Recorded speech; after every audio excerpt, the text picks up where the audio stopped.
Hi everyone, কেমন আছেন সবাই? Welcome to my new another blog video. So finally আমি আমার ঈদের সেকেন্ড ব্লগ নিয়ে চলে এসেছি। তো আজকের ভিডিওটা কিন্তু অনেক বেশি স্পেশাল থাকছে, কারণ আজকের ভিডিওতে আমার স্পেশাল মানুষদের আপনাদের সাথে আমি পরিচয় করাবো, যাদের সাথে আমার অনেক দিন পর দেখা হয়েছে, প্রায় 1.5 বছর পর। তো আমি অনেক বেশি এক্সাইটেড আপনাদের সাথে শেয়ার করার জন্য। তো দেরি না করে চলো শুরু করি। তো ফার্স্টে হচ্ছে সেই দিন আমি ফাইনালি আমার ঈদের মেইন আউটফিট পরি, কারণ ঈদের ফার্স্ট ডেতে আমি আমার মেইন আউটফিট পরি না।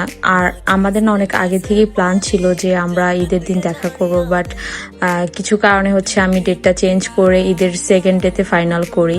তো এখানে শুজ ব্যাগ সবকিছুই কিন্তু তোমাদের দেখিয়ে ফেলেছি। আর চুড়ি হচ্ছে আমি কোনটা পরবো অনেক বেশি কনফিউজ ছিলাম, তারপর ভাবলাম যে রেড কালারে পরি, কারণ যেহেতু বেশিরভাগই হচ্ছে গোল্ডেন কালার ছিল, তো ভাবলাম যে রেড কালার চুড়িটা পরলে একটু বেশি মানাবে। তো এই তো আমি একদম ফাইনালি রেডি হয়ে গিয়েছি। আর আমি না অনেক তাড়াহুড়ার মধ্যে ছিলাম, মানে যেহেতু আমার ফ্রেন্ড আমাকে খালি প্যারা দিয়ে রাখছিল যে আমি যেন খুব তাড়াতাড়ি পৌঁছে যাই। তো আমার ফার্স্টে কথা ছিল 3টার মধ্যে পৌঁছে যাওয়া, বাট আমি অনেক লেট করে ফেলি। আমি হচ্ছে 4টা বেজে যায় আমার, কারণ বাবুকে রেখে আসলে বাসা থেকে বের হওয়াটা অনেক টাফ হয়ে যায়। ওকে সবকিছু রেডি করে মেনটেন করে তারপর হচ্ছে আমার বের হওয়া লাগে।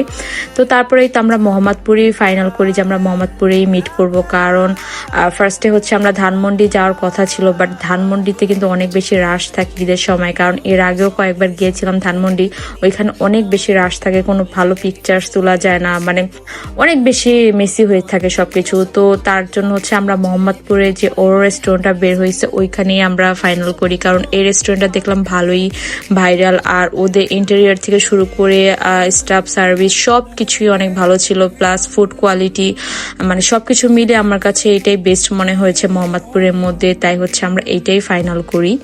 দেন আমি হচ্ছে ওদের ফার্স্টে 3rd ফ্লোরে যাই, বাট ওইখানে গিয়ে ওদের আমি দেখতে পাই না। তারপর হচ্ছে আমি 4th ফ্লোরে যাই, আর গিয়ে সেখানে আমার ফ্রেন্ডকে আমি পুরোই সারপ্রাইজ করে দেই। তো অনেকদিন পর ওদের সাথে দেখা হয়েছে, আমার অনেক ভালো লাগছিল, মানে কি যে বলবো আসলে কিছু বলার নেই। তো একটা সারপ্রাইজের মতো হয়ে গিয়েছিল। তো তারপরেই যে আমরা একটু ভিডিও তারপর পিকচার্স নেওয়া শুরু করি। আর যেহেতু আমরা 3জনের কোনো ওইভাবে পিক নিতে পারছিলাম না, তাই হচ্ছে আমার ছোট ভাইকে দিয়ে আমরা 3জন আগে পিক তুলে ফেলি, দেন হচ্ছে সবাই সিঙ্গেল তুলি। আর এখানে যে আমার ফ্রেন্ড ডিস্টার্ব করতেছিল, আর হচ্ছে আমার আরেকটা ফ্রেন্ড, ও জাস্ট পিকচার নিয়ে যে কি শুরু করছে, মানে ওর কিছুতেই মন মতো পিকচার্স হচ্ছিল না। তো আমি হচ্ছে আবার অ্যাঙ্গেল দেখিয়ে দিচ্ছিলাম যে কিভাবে তুললে ভালো হয়। মানে পিকচার্স নিয়ে সেদিন আমরা খুবই প্যারার মধ্যে ছিলাম, যে আমাদের কাছে মনে হচ্ছিল যে কোনো পিকই ভালো আসছিল না, বাট বাসায় এসে দেখি যে সবই ভালো লাগে, মানে এরকম একটা অবস্থা। আমরা যখন পিকচার্স তুলি তখন মনে হয় যে কোনোটাই ভালো হয় না, বাট তারপরে যখন নিরিবিলি মানে দেখি তখন মনে হয় যেন সবই ভালো হয়। তো এই তো তারপর হচ্ছে আমরা খাবার অর্ডার দিই, বাট ট্রাস্ট মি এখানে কোনো খাবারই আমরা ঠিকঠাক ভাবে খেতে পাইনি, কারণ আমরা পিকচার্স নিয়ে এত বেশি প্যানিকে ছিলাম যে ঠিকঠাক ভাবে কেউই খায় নাই। বাট আমি মোটামুটি খেয়েছিলাম, কিন্তু আমার বাকি 2 ফ্রেন্ড কিন্তু ওরা কিছুই খায় না, জাস্ট পিকচার্স নিয়ে ওরা প্যানিকে ছিল। তো তারপরেই তো খাওয়া দাওয়া শেষ করি। দেন হচ্ছে আমরা এখন এটার 5th ফ্লোরে যাব, মানে এটার 5th ফ্লোর হচ্ছে রুফটপ। তো তাই হচ্ছে আমরা এখান থেকে খাওয়া দাওয়া শেষ করে বিল পে করে দেন হচ্ছে আমরা 5th ফ্লোরে যাই। আর যেহেতু সানসেট চলে যাচ্ছিল তাই একটু তাড়াহুড়ার মধ্যে ছিলাম। আর এখানে আমার ফ্রেন্ড দেখো ওর হাতে মেহেদি পিকচার্স নিচ্ছিল, দেন আমিও আমার হাতে মেহেদি একটু পিকচার্স নিচ্ছিলাম। তো এই তো, আর বাকিটা হচ্ছে তোমাদের একটু দেখিয়ে দিচ্ছি যে ওদের ইন্টেরিয়রটা কত সুন্দর, মোটামুটি অনেক, মানে সবকিছুতেই মানে আমার মনে হচ্ছিল যে একটা গ্লেজ দিচ্ছিল। আর মোটামুটি সব জায়গায় পিকচার্স তোলার মতো প্লেস ছিল। তো এই বিষয়টা আমার কাছে ভালো লেগেছে, ওদের অনেক সুন্দর লেগেছে আমার রেস্টুরেন্টটা। মানে মোহাম্মদপুরের মধ্যে আমার মনে হয় এর থেকে ভালো রেস্টুরেন্ট আর নেই, আমার কাছে এটা বেস্ট মনে হয়েছে। তাই আমার ইচ্ছা আছে যে সেকেন্ডবার আবারও যাব, আমার কাছে অনেক ভালো লেগেছে।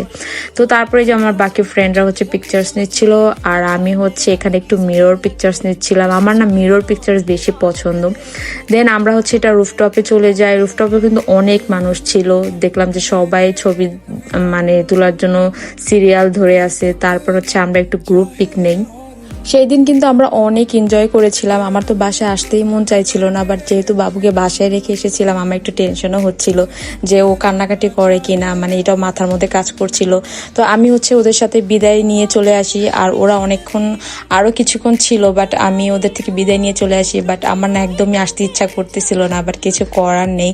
প্রায় 3 ঘন্টার মতোই আমি ছিলাম, এটা আমার জন্য অনেক বড়। তো নেক্সট টাইম আবার ওদের সাথে দেখা করব এটা বলে আসছি।